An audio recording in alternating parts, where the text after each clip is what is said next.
So mga lods, sa mapagpalang araw ng Miyerkules, May 29. So tayo magbibiyay papuntang Cebu ngayon. Ayan yung bus na sasakyan natin. Dahil sabi ko nga papunta na tayo ng Cebu.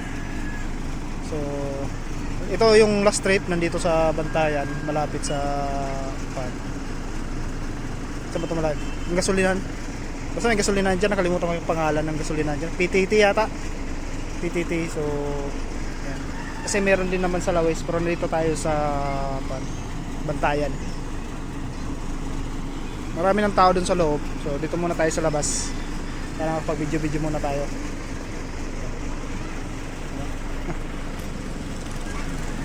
Tsaka nakapagpagupit na rin pala ako. Yan, dyan ako nagpagupit sa yan eh. Doon sa harap likod dyan eh. Kita nyo naman, diba? Yun, sinara na yung mga dito. So ayun, akita tayo. So ayun, dito na tayo sa taas.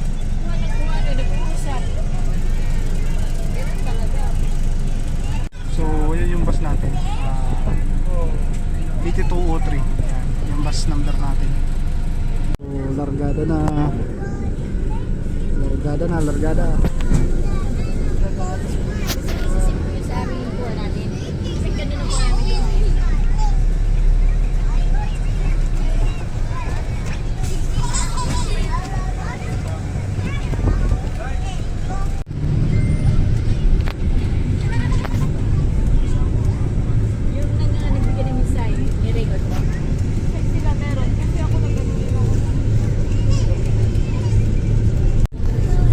Airport ng Bantayan, leading edge.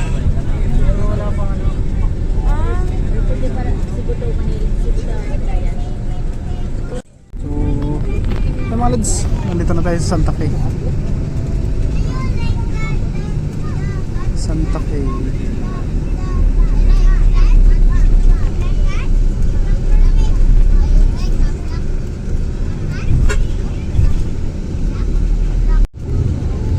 Malapit na kami sa pier.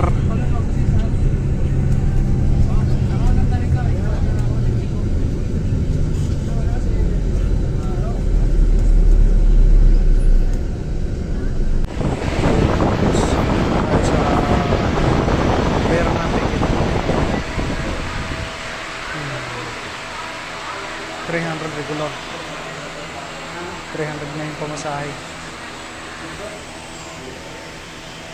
So yun mga lods, so nakakuha na tayo ng ticket, tapos manifest to.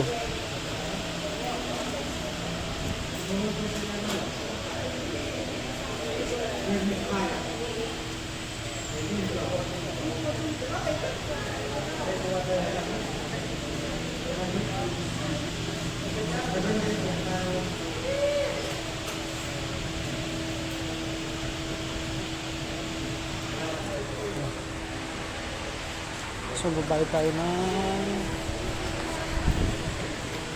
So ayun mga lods, bumili tayo ng mga kakain at saka maiinom. Yan lang yung gano'n natin. Hindi ko alam kung kita. Basta dyan kami sa likod doon. Sa likod Santa Fe. May ambulance pala dito. Yan, dito kami sa Santa Fe. So bababa kami Santa Fe Port. Hindi naman Santa Fe Port eh. So ayun mga lods, nandito na tayo sa barko na nakunit na yung ticket natin. Dami na rin pa, mas lang inaantay. So mas na lang.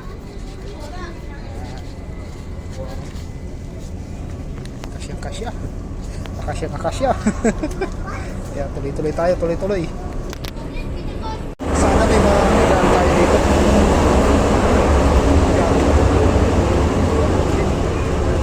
Mas mabitas.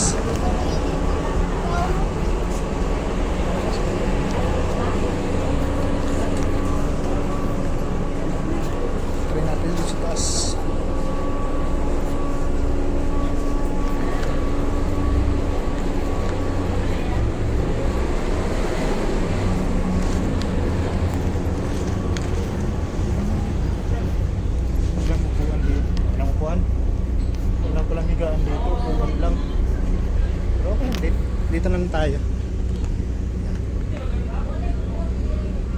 Santa Fe.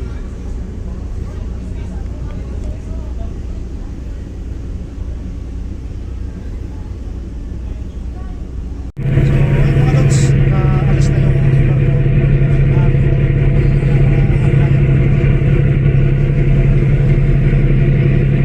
Pati yung shuttle.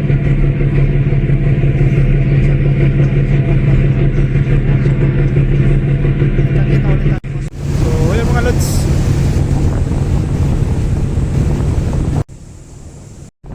Nakalis na tayo ng Santa Fe. Sarap ng hangin.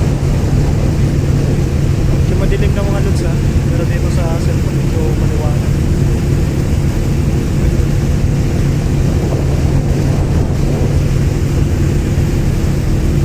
Ng barko. Ayun. Hindi lang natin yung trip natin. Big memories.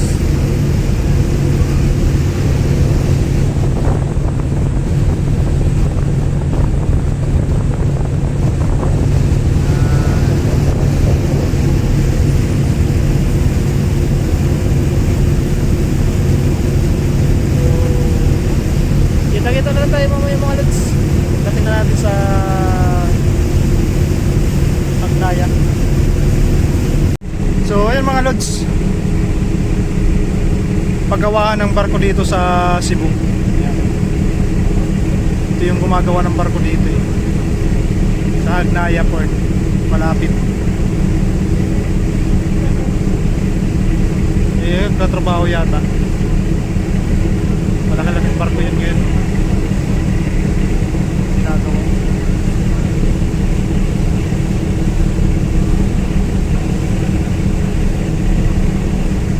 Ginagawa pa yata. Ginagawa na. Hindi ko lang alam kung anong company to. Malamang sa Island Shipping kasi sila nandyan. Pero hindi natin alam kung sa kanila yan o paggawaan lang talaga ng barko. Yung buyang. Ikislap-kislap. So yan, kasi malapit na kami sa Agdaya Port.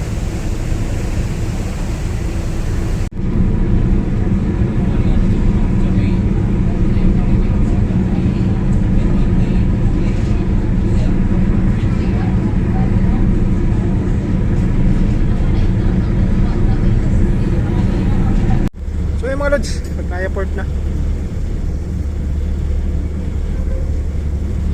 Lalong dumami yung mga kwan dito. Bangka. Ito biyahing isla yata ito mga ito. Hindi sa Bantayan yung mga isla naman eh. Saan kaya papasok ito?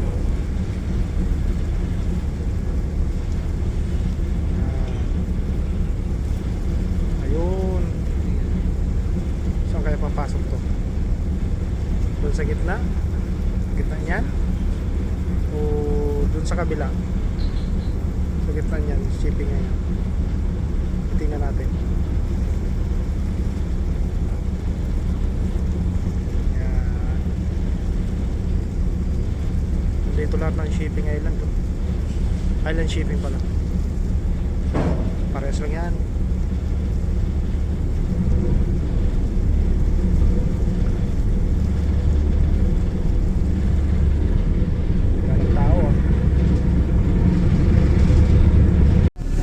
Mga lods, palabas na kami ng kuan Sanrim. Palabas na kami ng pantala ng kuan Agdaya. So baka diretso na yung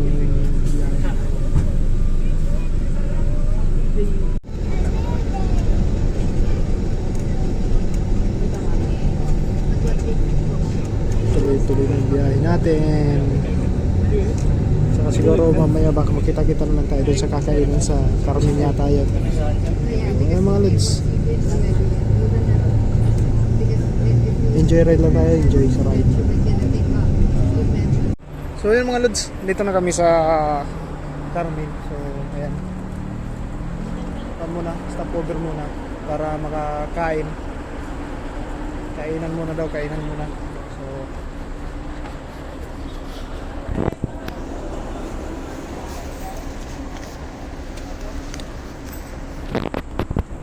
So yun mga lods, ito yung order natin. Ayan. Ito ba yun? So kakain lang tayo. Ako'y nagugutom na. Dalawang rice yan. So 50. 100. Tsaka kalimutan ko magkano to.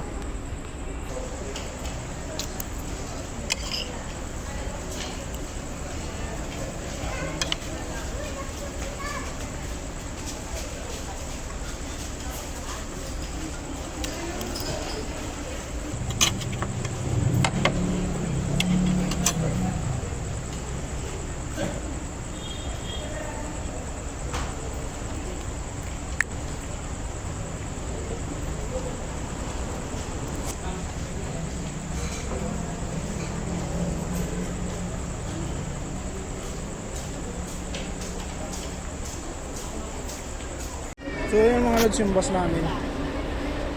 Yan dito O3. So sakay na sila. So tayo mamaya pa. Dito muna tayo. So yun mga lods, palis na kami. So ayan, basta pala talaga yung pangalan ng lugar. Basta.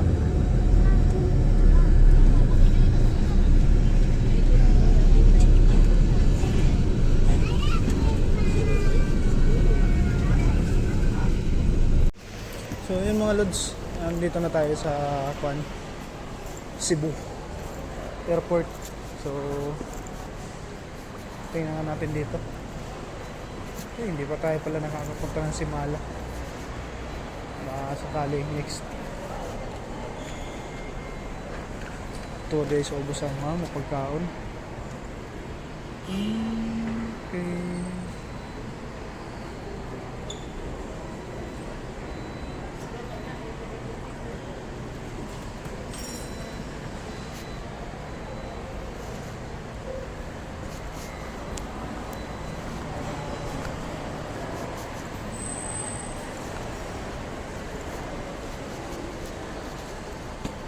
Check-in counter 3064. So ayun mga lods, titingnan natin yung departure natin. Masyado pa kasi maaga eh. Manila.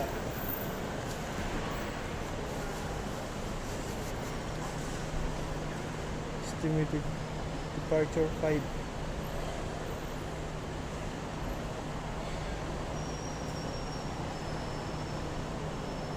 $5:30.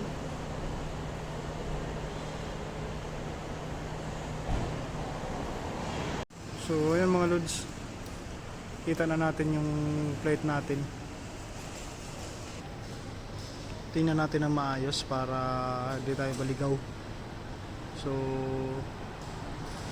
flight natin is 5:45. So ayun, 5G 564, Manila 545, 14 to 28 counter. So nakita na natin yung kan. So mamaya pa tayo papasok. Para naman tayo makakapasok agad doon sa lobby. Pumasage muna tayo. Ayan. Massage. Try natin kung magkano na naman yung kanito massage. So yun mga lods. So 15 minutes din tayo dito. 15 minutes din tayo nihihiga dito. Massage.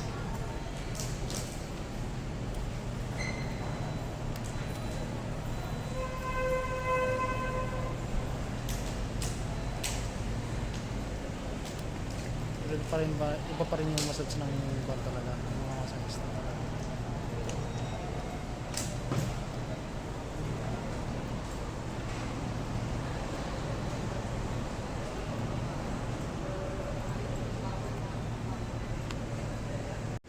So ayun mga lods, yan, anong pangalan nito?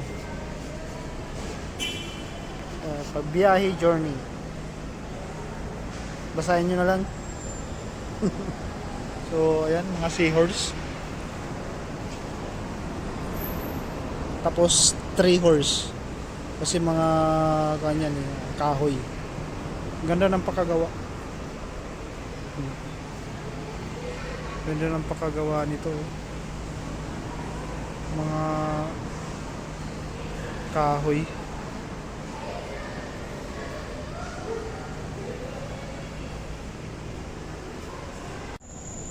So yung mga lods, maya maya papasok na tayo. Kasi masyadong maaga pa tayo eh. Doon lang tayo tambay sa loob.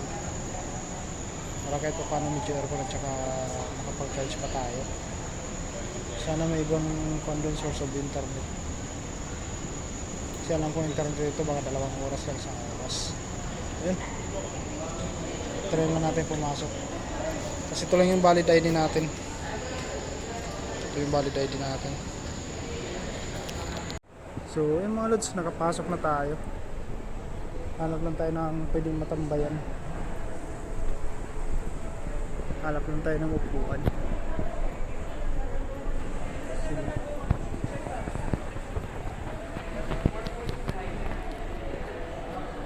Mga ER. ER gusto niyan sisters.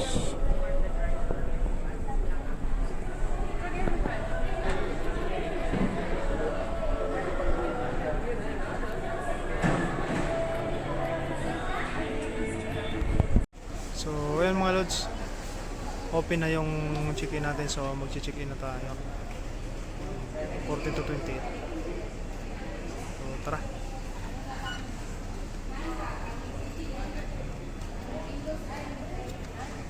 Check-in 14 to 28.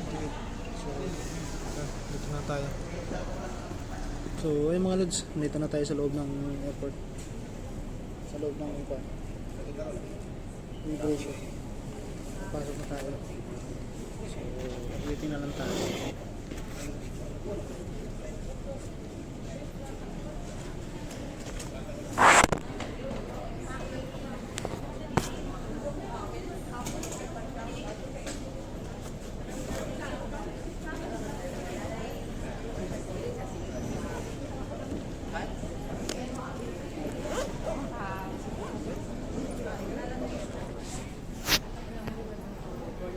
So yung mga lods, titingnan natin dito kung anong git tayo, kung may git na ba tayo.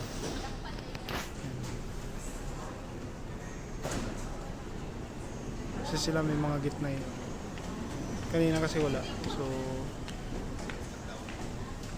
wala pa din. Ayaw pa rin lumipat. Andun pala sa kabila. 5:45. Gate 5 tayo, gate 5. Gate 5. Tara, dito tayo sa gate 5.